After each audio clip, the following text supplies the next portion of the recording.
নমস্কার,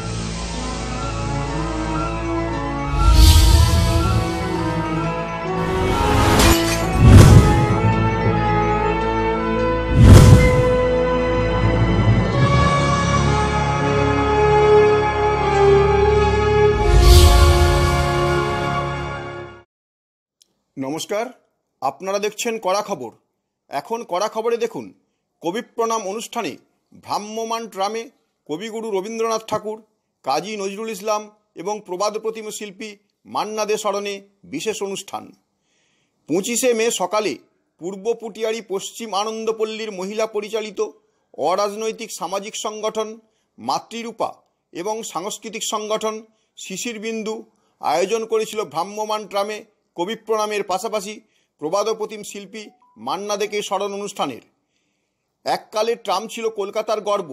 সেই ব্রিটিশ আমলে প্রথম ঘোড়ার গাড়ির ট্রাম সময়ের সঙ্গে সঙ্গে নিজেকে পাল্টিয়ে নিয়ে বৈদ্যুতিক ট্রামে রূপান্তর হয়েছিল। আজও সমানে এগিয়ে চলেছে ট্রামের জয়যাত্রা, কিন্তু বর্তমানে রাস্তায় জ্যামজটের কারণে কলকাতার বহু রাস্তা দিয়ে ট্রাম চলাচল বন্ধ। মাত্র 3টি রুটে বর্তমানে চলছে আমাদের হেরিটেজ এই ট্রাম গাড়ি। 25শে মে এরকমই এক ট্রাম গাড়িতে এক ঝাঁক নতুন ও পুরাতন শিল্পীদের নিয়ে ভ্রাম্যমাণ এক সাংস্কৃতিক সকাল উপহার দিল সামাজিক সংগঠন মাতৃরূপা ও সাংস্কৃতিক সংগঠন শিশির বিন্দু। কলকাতার টালিগঞ্জ ট্রাম ডিপো থেকে সকাল 10টায় যাত্রা শুরু করল গানের, কবিতার ও নাচের ডালি সাজিয়ে এই ঐতিহ্যবাহী ট্রাম গাড়ি। আস্তে আস্তে এগোতে এগোতে রাসবিহারী মোড় হয়ে ট্রাম এগিয়ে চলল গড়িয়াহাট হয়ে বালিগঞ্জ পর্যন্ত। সেখান থেকে আবার সেই একই রাস্তায় টালিগঞ্জ ট্রাম ডিপোতে প্রত্যাবর্তন। আর এই সময় সংগঠন দুটির পরিচালনায় ট্রাম গাড়ির ভিতর পরিবেশিত হলো রবীন্দ্রসঙ্গীত, নজরুল গীতি এবং অবশ্যই প্রবাদ প্রতিম শিল্পী মান্নাদের গান। সঙ্গে কেউ কেউ আবৃত্তিও পরিবেশন করলেন এবং পরিবেশিত হলো নৃত্যও। সব মিলিয়ে এদিন সকালের এই সাংস্কৃতিক অনুষ্ঠানটি ছিল খুবই উপভোগ্য। চলুন এখন আমরা প্রথমে চলে যাই শিশির বিন্দুর সম্পাদিকা জয়ন্তী আচার্যর কাছে। তার মুখ থেকে শুনে নিই তাঁদের এই আয়োজন সম্পর্কে কিছু কথা। নমস্কার, আমি জয়ন্তী আচার্য। আমার অনেক দিনের স্বপ্ন সফল করতে চলেছি। শিশির বিন্দু এবং মাতৃরূপা আমার সন্তান। তো এই দুটি সন্তানকে নিয়ে আমি আমার পথ চলেছি। আজকে 25শে মে বাংলা তথা কলকাতার ঐতিহ্যবাহী ট্রাম, যা আজ প্রায় বিলুপ্ত হতে চলেছে। আগামী প্রজন্ম হয়তো আর ট্রাম দেখবে কিনা সেটা সন্দেহ রয়েছে। তো আমরা একটা স্মরণীয় দিন করে রাখতে চাইছি। আমরা এই চলমান ট্রামে সাংস্কৃতিক অনুষ্ঠান হতে হতে যাবে। রবীন্দ্র, নজরুল, মান্না জন্মজয়ন্তী উদযাপন করছি। হয়তো প্রসঙ্গে আসতে পারে হঠাৎ মান্না কেন, রবীন্দ্র নজরুলের সাথে মান্না কেন, কারণ এটা আজ অব্দি হয়নি। কিন্তু মান্না দে এমন একজন শিল্পী, লিজেন্ড, যাকে রাখা যায় বলে আমি মনে করেছি। কোনো বিতর্কের ধার ধারি না। কিন্তু রবীন্দ্রনাথ, নজরুল তো অবশ্যই বিশ্বব্যাপী পালিত হয়। তার সাথে শিশির বিন্দু, মাতৃরূপা, আজকে আমরা মান্না দেকেও রেখেছি।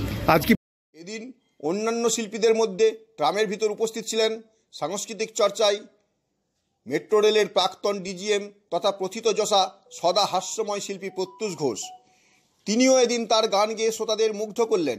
এখন শুনবো এই ভ্রাম্যমাণ সাংস্কৃতিক সকালে কি বললেন তিনি। অভিনব ব্যাপার এই বাচ্চাদের নিয়ে। সকালবেলা রবীন্দ্রনাথ, নজরুল এরা তো জানে না, এরা তো পড়াশোনা সেই মতো করে এখনো যায়নি জায়গায়।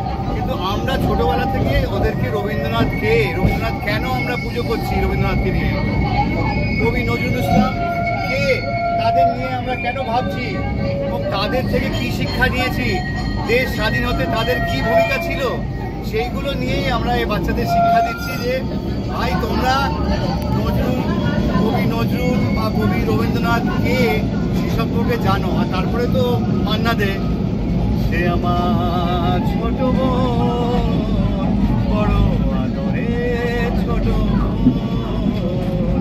বলে সবাইকে নিয়ে আমরা পুরনো হেরিটেজ ট্রাম, পুরনো মানুষ রবীন্দ্রনাথ, পুরনো আমাদের কাজী নজরুল ইসলাম এবং কিছুদিন আগেকার মান্না দে এবং সকলকে নিয়ে আমরা এইটা একটা করলাম, যাতে কিনা নতুন পুরাতন এবং তারও হিস্ট্রি সেগুলোকে আমরা চারণ করলাম এবং সকলকে নিয়ে আমরা আনন্দ করলাম।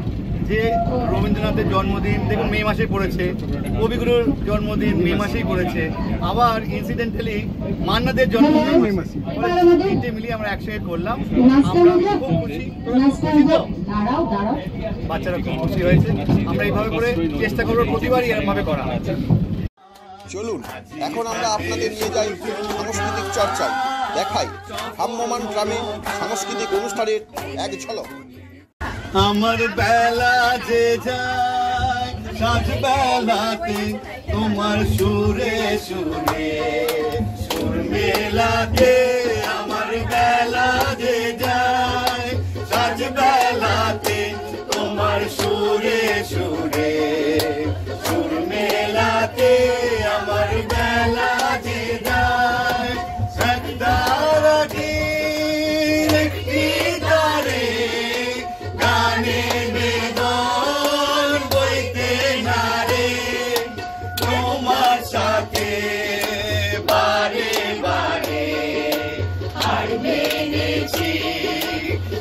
খেলাতে তোমার সুরে সুরে সুর মেলাতে, আমার বেলা যে যায় সাজ বেলাতে তোমার সুরে সুরে শুনে কেউ না আসে তবে একলা চলো রে, যদি তোর ডাক শুনে কেউ না আসে তবে একলা চলো রে, একলা চলো একলা চলো একলা চলো একলা চলো রে, তবে একলা চলো একলা চলো একলা চলো একলা চলো রে, যদি তোর ডাক শুনে কেউ না আসে তবে একলা চলো রে।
বিশাল প্রাঙ্গণ মাঝে বিশাল মনিরগুঞ্জে শীতল বাজে পল্লব পল্লব তার পদ বর্ষণ আশা ত্রিনে ত্রিনে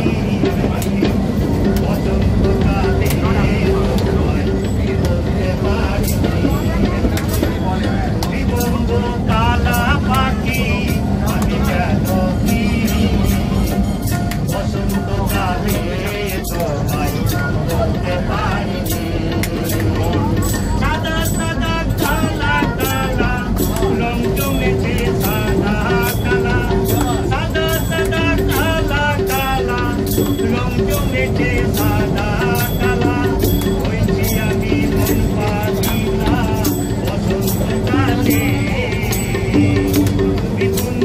কালা পাখি আমি যেন কি বসন্তকালে বলতে পারিনি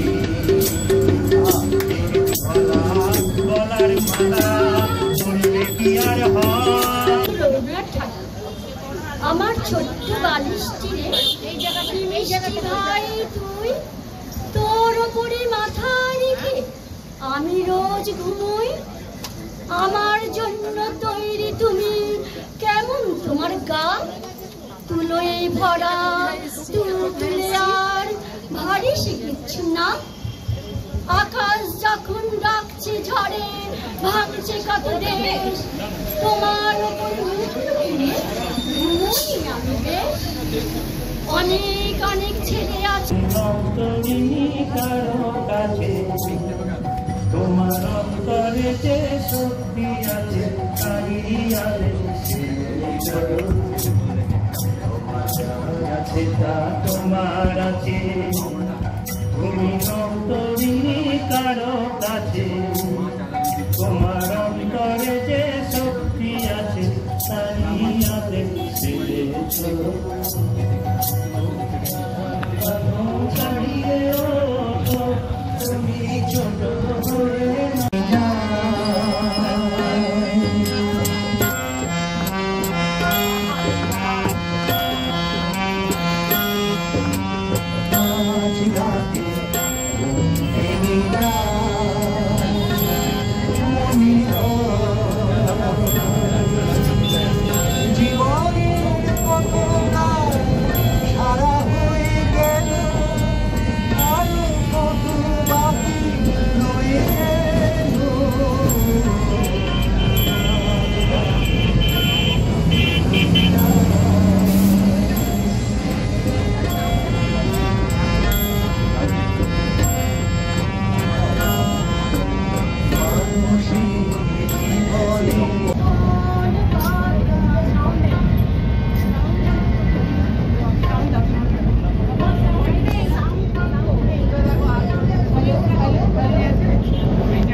আপনি কি আপনার খবর সরাসরি সম্প্রচার করতে চান অথবা আপনার এলাকার খবর দেখাতে চান তাহলে যোগাযোগ করুন কৃষ্ণপ্রসাদ পাত্র, ফোন নম্বর 8622800252 অথবা 8282860856 এই নাম্বারে, অথবা অর্জুন সেন CPRO, ফোন নম্বর 9433138840 এই নাম্বারে।